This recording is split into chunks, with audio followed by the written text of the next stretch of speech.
What's up? What's up? What's up? Thank you for clicking on my YouTube channel. I'm grateful that you guys decided to stop by. I am finally back. I have been under the weather. I've had the flu, okay? But I'm here just letting this message go because I just kept asking God, like, what can I talk about? What should I tell, the people that watch my channel? I have about 170 something subscribers. So if I can at least reach 170 people with this message, I'll be fine. I'm just doing what I'm supposed to do. Um, like the message today is about your your enemy, your opponent knows your weaknesses. Your opponent knows your weaknesses. So when I say that, who who who is your opponent? Who is your opponent? You may say, oh, my cousin. Oh, this person here who hurt me. This person here. We are thinking too physical. We are thinking too physical. We're not thinking on the spiritual level of what this really is. Your opponent is the enemy. Your opponent is your insecurities. Your opponent is the devil, the enemy, the force that is trying to stop what God has placed inside of you. Okay, that is your opponent, and that person, that spiritual person, knows your weaknesses. When two fighters are fighting, what do they usually do? They usually study each other. They usually study how does this person hear, how does this person hook, how does this person dodge hits, how does this person take hits, how does this person how's this person's stamina, how long do I have to run them run them around this ring to get them tired, how can I win against this person? And if you really think about it, that is what the enemy is doing. The enemy has been strategically learning your weak spots, learning timing your swings, timing the areas and that will make you weak, such as any insecurities you may have, any hurt you may have. When you went through this one thing, it really almost took you out, and the devil said, yeah, that's one thing I could do that's going to take her out. That's going to take her out. And you have to realize that you're in a fight. You're in a spiritual war. If you don't realize you're in a spiritual war, you will think things are just happening. And the devil has the advantage. He has the advantage because he knows the truth. And if you don't know the truth, you are not going to realize that you are fighting an actual fight. You're not just randomly getting hit. You're not just randomly being attacked every day. Your soul being attacked every day. And when you realize, hey, actually, I'm fighting someone. Someone's fighting me. I'm going to defend myself. I'm going to counter these things. I'm going to counter it. And that is when it becomes an equal playing field. The devil has been having an unequal playing field because of the knowledge of us not knowing who we are and that we're God's children, and people take it for granted. People take it so lightly. They don't realize it actually really matters. So this video was about your enemies have the blueprint to you. They basically know everything that will make you upset, everything that you're wanting, everything they can convince you with. They know everything about you. So what do you have to do? You have to know everything about the enemy. Okay? You have to know everything about your opponent. You have to start studying what does the devil hate? What does the devil not like? What does the devil, what makes the devil tremble? What can I say back to fight back? Because we're all fighting, with words. The devil will will talk to you, try to convince you to do things, and we'll talk back. We're not talking directly back, but if you're in a prayer, if you're praying, you're fighting back with words also. And until you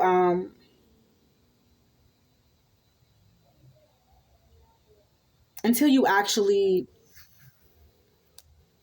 yeah, I'm sorry, my background's a little cluttery. I have not been feeling good. I'm cleaning my room up, getting stuff together, but anyway, I don't care about that stuff. Like, I don't care about that stuff. The devil's after your heart. The enemy, your counterpart, your what's the thing? Your opponent is after your heart, after your purity, after your soul, after your kindness, your happiness.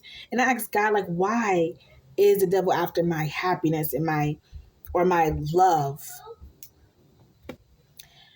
Like, why would he be after my love, even though I go through so much in different ways? And it's because people who can love, when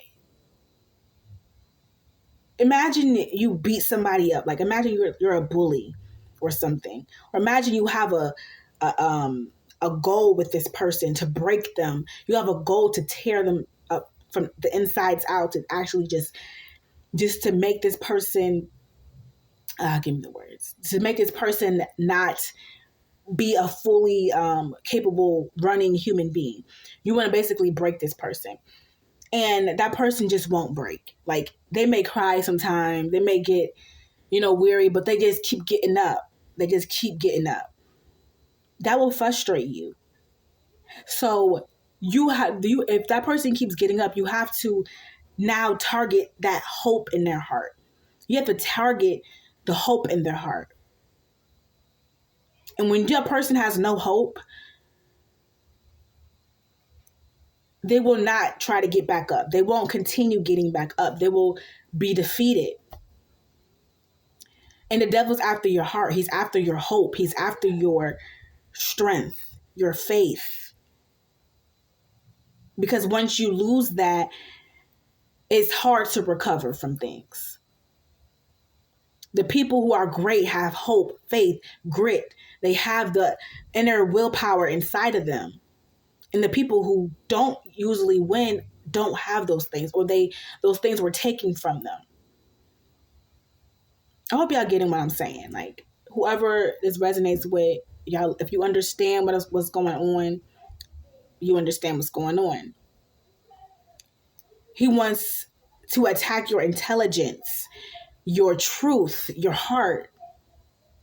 Because if someone can make you feel like you're so stupid, if someone can make you feel like you're not smart enough, if someone can make you feel that what you're thinking is not true, or what you're thinking is not, smart, or just not, what you did was not enough, that can make you start to question yourself. And when you start to question yourself, it's a lot that comes with that. Like, you start to really not do anything. You start to really question, like, well, am I important? You start to question, like, well, is it me? You know what's going on. And if the devil can take that, your intelligence, take your hope, take your faith, take your intelligence, take your truth, what do you have? You have the ideas of other people. You have you're basically in submission to other people's words, to other people say about you. Like, have you ever just wondered, why do people just don't like me?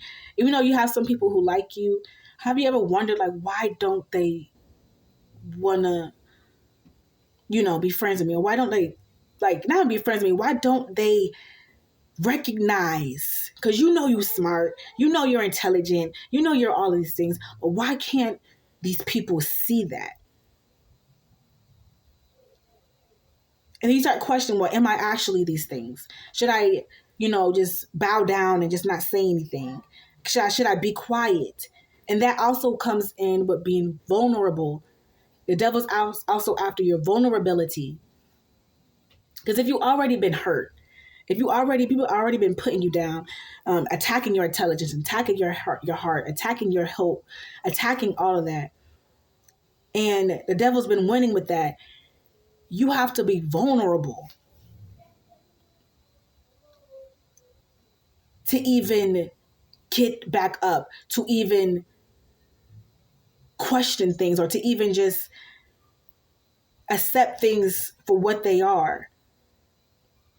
And that fear of vulnerability means basically being in a position where other people can hurt you. So once the devil has stripped that from you and you refuse to be vulnerable, if you refuse to be vulnerable, if you refuse to open your heart and question these things, and if you refuse to pray for others, if you refuse to be that vessel that God loves, like the things that you are, the things that keeps you going, if you refuse to be vulnerable, you have lost the fight. You have entered into your mind. You have entered into your thoughts. You have entered into a place of no return. You have entered into that. Because to be vulnerable, you have to go into your body. But if you're just in your mind, just constantly questioning things and wondering and not trusting your intelligence and trusting who you are and not believing you, and people keep putting you down. People keep saying, and weaponizing your intelligence and saying you're not smart, you don't know what you're talking about, you're not going to be these things, you're not these things, playing on your emotions, and the devil playing on your weaknesses. After that, it's disaster. It's a disaster. I hope y'all following me, like really.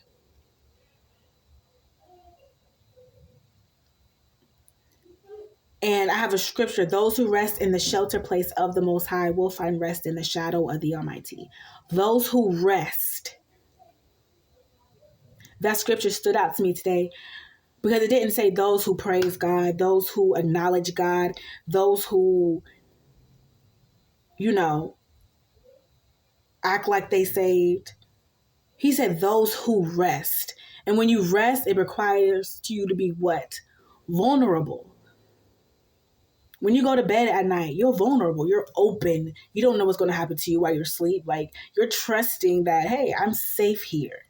That I can go to bed and wake up and I don't have to worry about anything. So when all of that ties into each other, when you refuse to be vulnerable because of the attacks, when you refuse to be vulnerable because you don't want to be hurt or you're scared of getting hurt, that's when you lose. When you refuse to be vulnerable with people, when you refuse to talk to this person because you don't want to get hurt, or you don't want to get hurt in this way, or you don't want to stand up for yourself in this way because you don't want somebody to make you feel vulnerable. You don't want someone to make you feel incompetent. You don't want someone to play on your weaknesses, right?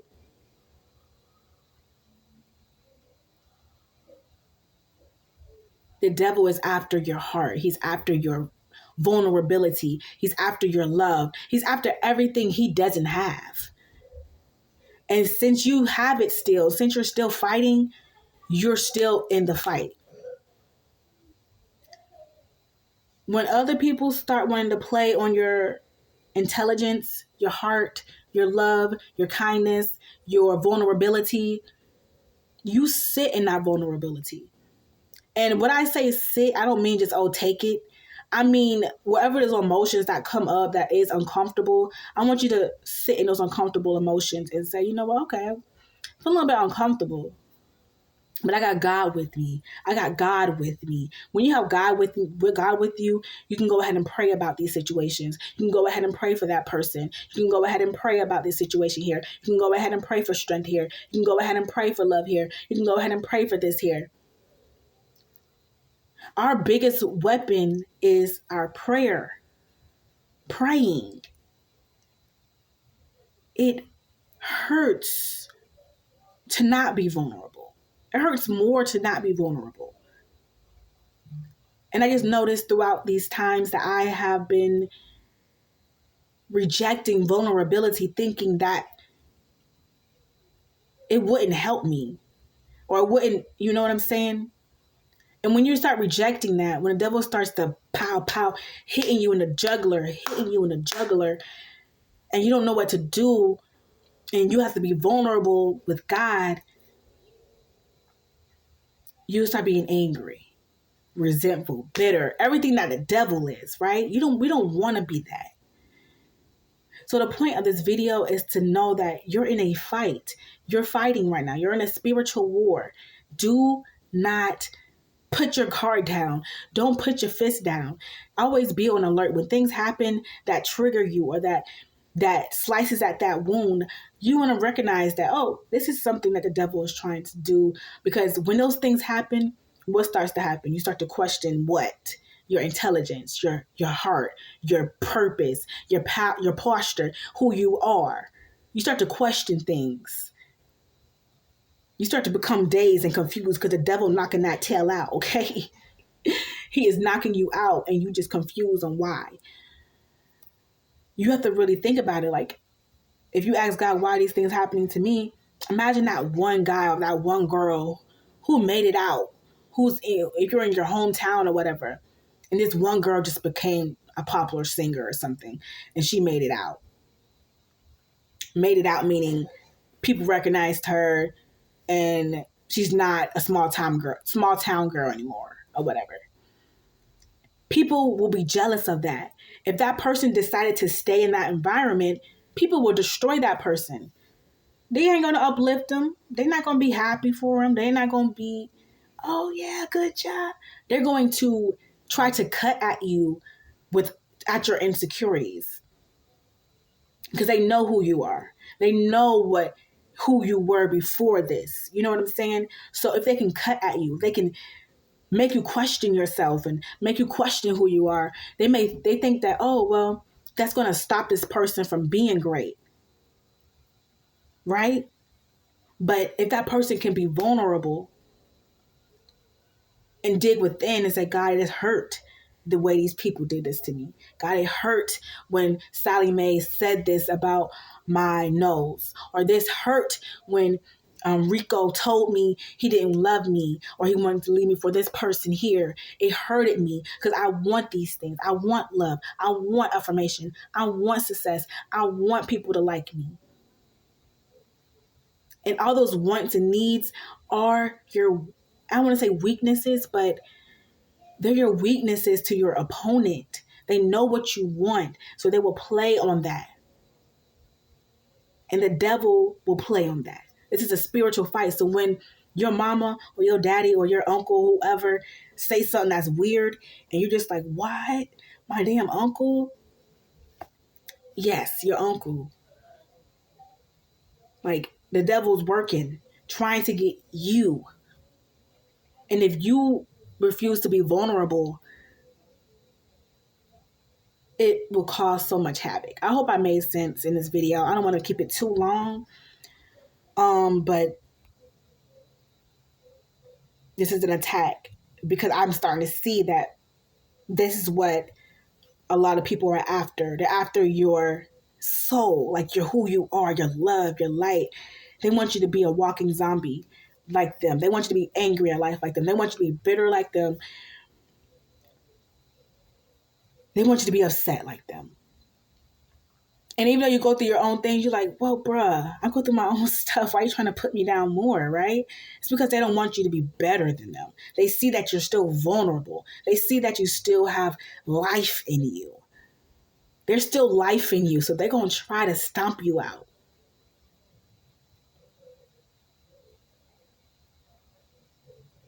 But always go back to God. Always go back to prayer. Always go back. Because trust me, I went through some things this last year. I went through some things that should have made me insecure, not confident in myself, made me feel like I'm unintelligent. That's one thing that the devil loves to try to play on my intelligence. I know I'm a smart woman. And you got to have that dome up here. You got to have that relationship with the Lord, because people will try to strip that from you. People will make you feel like you're not qualified. People will make you feel like what you say ain't true. People will make you feel like you crazy. People will pull your card. People will try to make you the villain. People will just try to put you down for no damn reason, just because of who you are. So none of when certain people try to, because when certain things used to happen, I used to ask God, like, why these people don't like me, or why am I not just likable? Why do people just want to put me down? Why can't nobody ever uplift me? That was my weakness, just wanting somebody just to say, Layla, you got it, girl. Like you are amazing, right? That was one of my weaknesses. I just wanted affirmation. I just wanted someone to care. But not anymore. Now that I know that it's my weakness, I no longer, I'm not saying I no longer want it, but I don't seek it from outside of me. I seek it from God. I seek everything that I want from God. Love, God. Trust, God. Affirmation, God. Counsel, God. Where should I go, God? Because if you put it in people, they will literally rip you apart. They will rip you apart. It's crazy what's going on out here, y'all. Like, people just really don't want you to have hope. My middle name is Hope. Okay? I have hope regardless. You can never take hope from me. Hope is my middle name. But we have to be vulnerable with God. We have to be able to go to God when things happen that we just don't like, that sit on our chest, that we want to go and just get angry about, or just go talk about in our mind about, or just get angry. Just, oh, why these people doing it? And why this? And why this? And these people this? And they gonna get this? And they did that?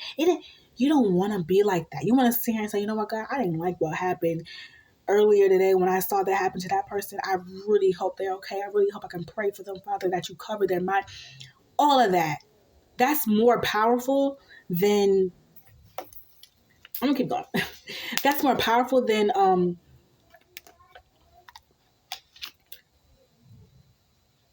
being angry, right? So it's important for us to continue to be vulnerable, even though things happen. Trust me, people hurt me that were close to me. But if I ever see these people again, I will be a smile on my face. I hope you're doing great. I hope life is being great for you. Focus on what you're doing. We're chosen, y'all. We're chosen. We're chosen. You're chosen. I'm trying to wake up. You're chosen. You're chosen. You're not a regular just person out here. You're chosen. You're in a spiritual war. People don't want you to win. People don't want you to have the promises that God has for you. What chosen means to me is people that God placed a little tinsy bit of magic inside of you, or a little tinsy little light inside of you that other people do not have. And you have to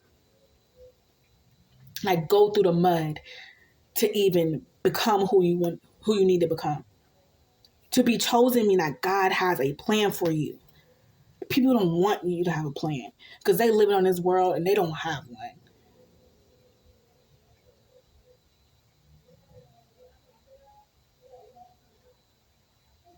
You got to realize you're fighting. And that's all I'm really saying. Like, you're in the fight, realize it. You know how you're in this little globe, and the globe analogy where, if it's, an ant, you put an ant in a globe, they'll think that, oh, this is life. This is how life is. But outside that globe is literally another globe or another world that they don't even see. And you have to recognize that, hey, I'm in a spiritual war, that the devil does not want me to get to it, to even, not even about purpose and getting places. The devil doesn't want you to have these qualities. He doesn't want you to have truth. He doesn't want you to have intelligence. He doesn't want you, because he doesn't have those things. The devil isn't smart. Well, he is smart. Don't underestimate the devil. But intelligence, I'm meaning like to be like, basically like if someone says, oh, I know these things, like imagine you're talking to a world, the number one smartest kid in the world, okay? Okay, imagine that number one smartest kid is in around people who don't like that. Around family members, oh well, they'll say, oh well, you didn't get that right. Keep studying. You got to get better with that. Trying to break your confidence. That's what it is. Your confidence. Trying to break it so you won't believe in yourself anymore. Because if that one person can break that child's spirit, he won't be that number one smartest kid in the world. Because he wouldn't believe in himself. He'll be like, well, Auntie Lino said I wasn't smart. But it's different ways to be critical and help someone. And I just say, oh, you're best, you're smart, and everything, just hype them up too much, It's always a line here. You always want to remain humble. You always want to be able to say, you know what? You didn't get this answer right, but this is the answer. And this is how I found the answer. This is where the answer comes from. But that's okay, because you still know so much. And if you know everything, you know nothing. Like, you have to bring them back to reality and bring them back to humbleness. God not walking around here saying, oh, I know everything. I don't need to know nothing. I know everything. He'll even act like he didn't know. Like, he'll just, oh, really? Like, because God is humble. So that's basically it. Don't have a fear of vulnerability. Don't have a fear of opening your heart and talking to people and connecting with people thinking they're going to hurt you. Because if they do, you can go to God about it. If you need strength, you can go to God about it. If you need this, that, you can go to God about it. Okay? You're not alone in this fight. So make sure you call on God. Make sure you click that like and subscribe button for more content from me. Look, there's hope, because there's hope.